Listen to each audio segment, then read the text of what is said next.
And it's now only a matter of days before Nigeria's 10th National Assembly is proclaimed into existence by the president, which will effectively draw the curtain on the lifetime of the preceding session of the National Legislature.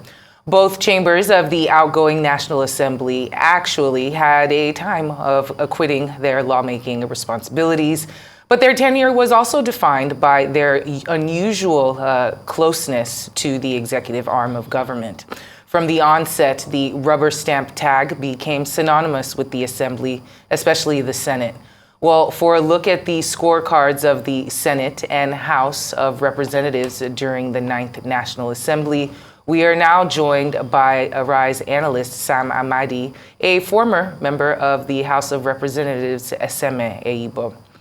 Great to have the both of you. Thank you for joining us for this discussion on Newsday. Thank you very much.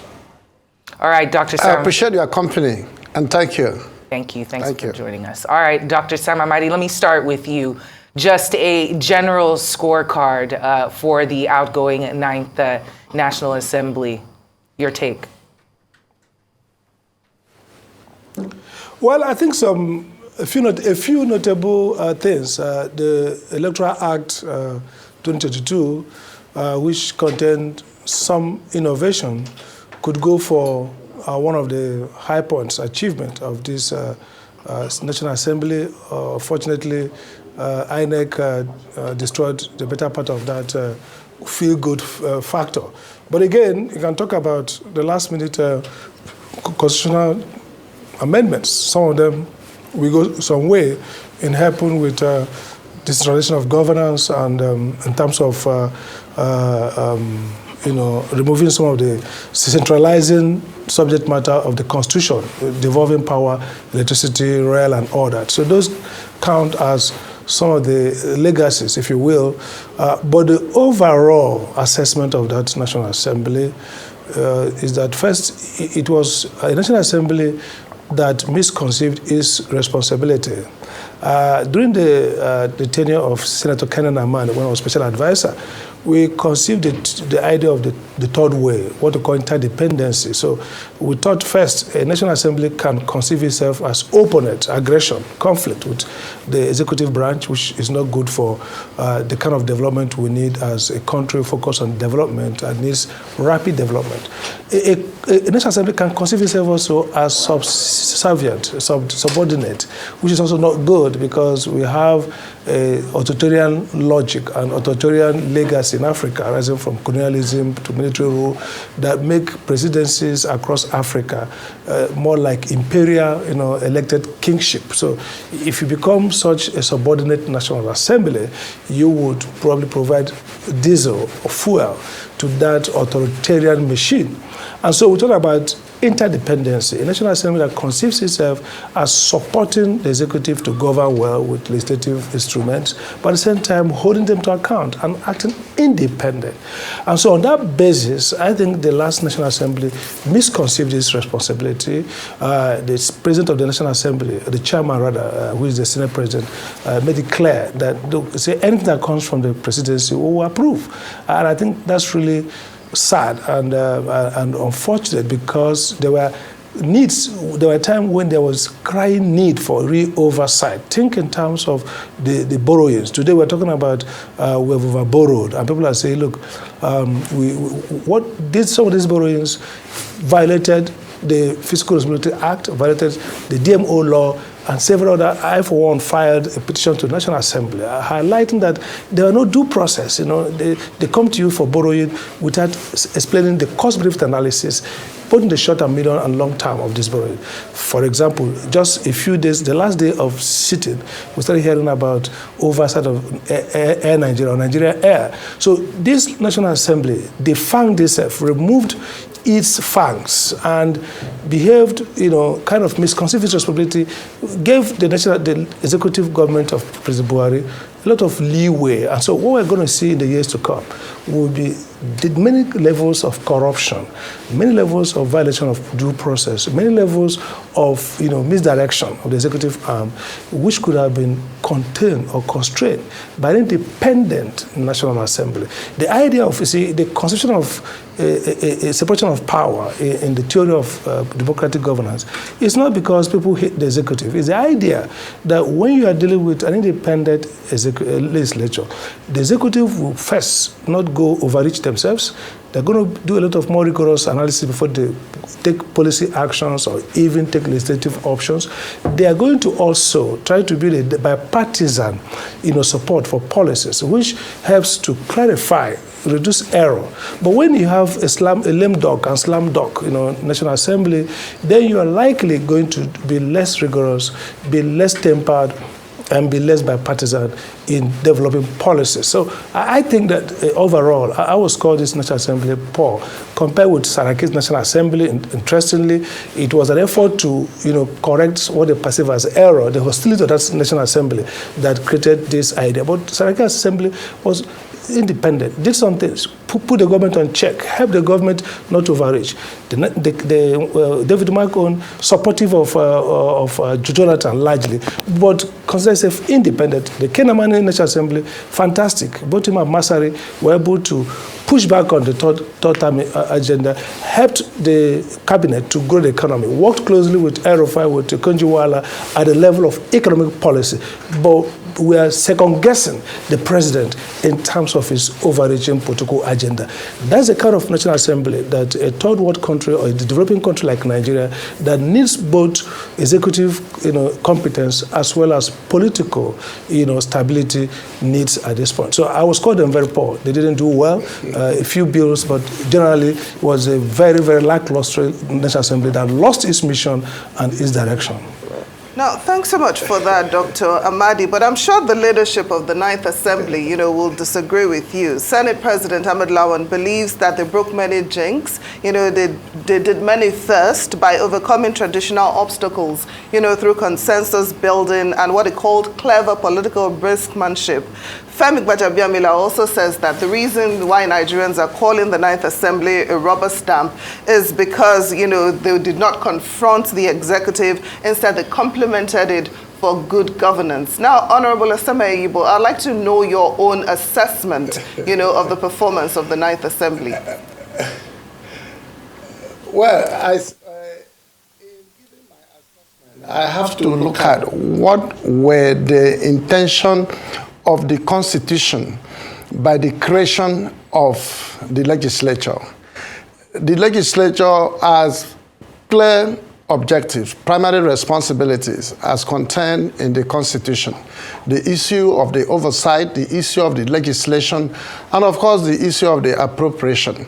So if you put it side by side, where did they fare well? If you look at within the context of legislation, you can talk about the issue of rubber stamp and all of that, maybe in the course of consensus building. You can talk about compromise and all of that because there is no confrontation. You see, it is no longer in vogue for you to begin to have the issue of legislative activism arising from partisanship. No. So what is going on in the legislature largely is expected to be the issue of first and foremost promoting and preserving the primary objectives of the legislature. Then two, and making sure that under the oversight, the clear issue of separation of powers is there. So when once an issue is presented to the legislature from the executive or from the legislature, it becomes the responsibility of the legislature in the exercise of its primary role of oversight. They become very discreet with it, they attend to it, but while attending to it, the need for activism may not arise. It has to be subjected to reasonableness in all material circumstances. And in doing that, some people may perceive that to be rubber stamping or being very weak. I am thinking that on the aspects of oversight, they may not have been scored to the average. To the aspects of legislation, they did well. I scored them average because if you look at the various amendments, and alterations in the Constitution, 1999 Constitution as amended, they've done quite some mileage. You know, they've done well. Then if you look at the issue of appropriation has to be complemented with the issue of oversight. Most of the abandoned projects, most of the activities, if you go to the ministries like in the previous administration, so many ministers were seeing the ministry as a souvenir which they superintended over. So there were outright breach of procurement laws. There were outright breach of various laws in the ministries by the ministers. In fact, the ministers saw themselves as they were superintending over their own private dynasty. So that could not have taken place if there were to be proper oversight and also proper issue of appropriation. So on that score too, I have not scored them very high. But on the whole, you also know too that the issue of the legislature is, we've not gone too far with the legislature. The executive has always been there. The judiciary has always been there. And in most cases, the executives, members of the executives are seeing the relationship between the members of the executive and the legislature it's like a relationship of a bank auditor with a manager, you know. So in most cases, the members of the executives are seeing the legislature as auditors. They are not friendly. They are not cooperating. They see them with some level of suspect. So to that extent, most times you begin to see a situation where the executive, in this case, like the ministers or heads of agencies and departments of government, acting as if they are not supposed to be answerable, you know, to the legislature. So it becomes a problem. Largely, you know that the issue of the recruitment, what kind of people are we having in government? We begin to recruit all manners of persons. In some cases, we recruit people who are not competent enough to manage themselves into the management of our national institutions, who may not even understand a lot of legislations, a lot of things to do. So when they come in, they do as they like. And that becomes a very good incentive for corruption. So the leadership recruitment process is also an issue. Every society begets the kind of leadership it gets.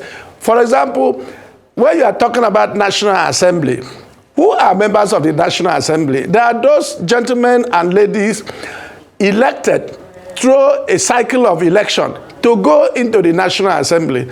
And how many of these persons, or what is the percentage of these persons who are competent enough to manage that institution, who are competent enough to be sensitive, you know, to the objectives of the legislature? In most cases, these people, like now, we are going to lose about 80% of the people in the previous, in the outgoing legislature. And you are having 20% coming in again. In another election cycle, you may lose up to 90% again. So you keep having this high turnover.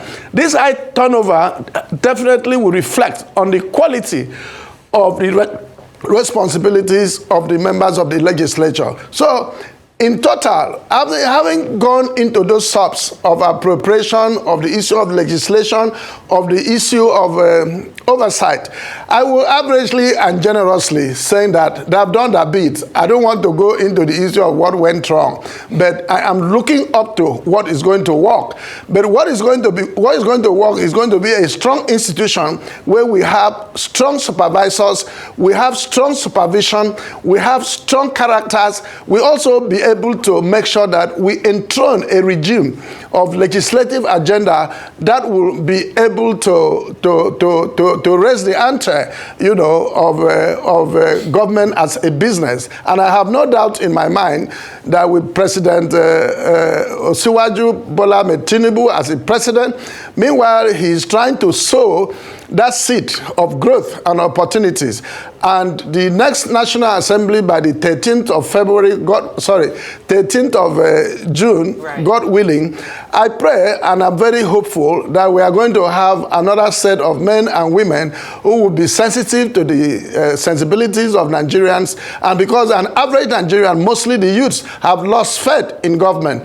And so the legitimate question now is, what kind of government? Are we still part of this government? Are we still part of this republic? We have to answer these questions through the quality of leadership and people we throw in the National Assembly. Well, Eseme, thank you for that. We're also going to assume that you aren't being biased, having been a former House of Representatives member yourself, but thanks for your scorecard on that. Let me move back to Dr. Sam Amadi.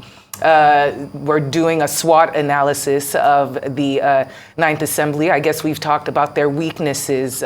Could you mention some of their strengths that they showed over the last 4 years and the opportunities for growth for the 10th National Assembly? Well, for strength, I think psychological maturity. I mean, the leadership, Lawan and Gbajemiala was they are two experienced persons in the National Assembly, grossing over more than 3 tenures each. At least they've been there. They've been around. I mean, Lawan has been almost perhaps the oldest, one of the oldest in that place. So experienced. They showed it in the management of National Assembly. We can say we didn't have flare-ups, we didn't have serious crises, we didn't have very serious moments of leadership change, which is usual with National Assembly. Of course, since David Mark, we've seen stability from Ken Namani progressively. David Mark brought significant stability, and then of course during the Saraki era, conflict with Buhari's and government, but I think Lawan mirrors David Mark, significant stability in the way he has managed the relationship between him, the executive branch, and among themselves. So we'll give that leadership credit. We'll give also Gbaja at the other end credit for maturity. I also saw in the part of the House of Reps, greater innovation in terms of engagement with, I was one of the resource persons for Gbaja's fellow.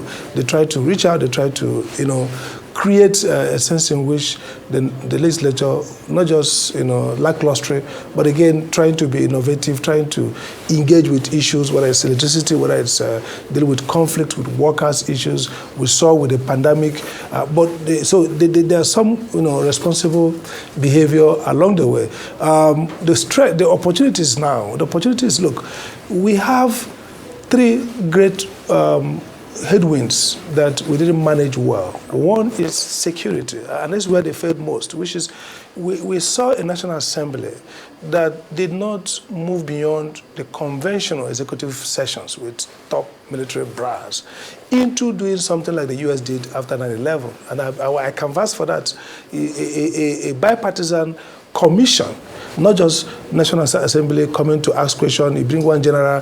How will, like he said, my colleague here said, many of these people who come there don't have the experience, the competence to deal with some of these issues. So they're supposed to buy it from the public. So you can't have National Assembly be the ones who are going to be interrogating security chiefs on security issues. That is why they formed the Binational 9/11 Commission in the US, headed initially by somebody as brilliant, as great as the former Secretary of State Kissinger, who later dropped as somebody else. So you needed to have that kind of bipartisan commission to look at the issues around security. Some people have alleged that the whole security funding gets, stolen, that the military themselves, there are some fifth columnists.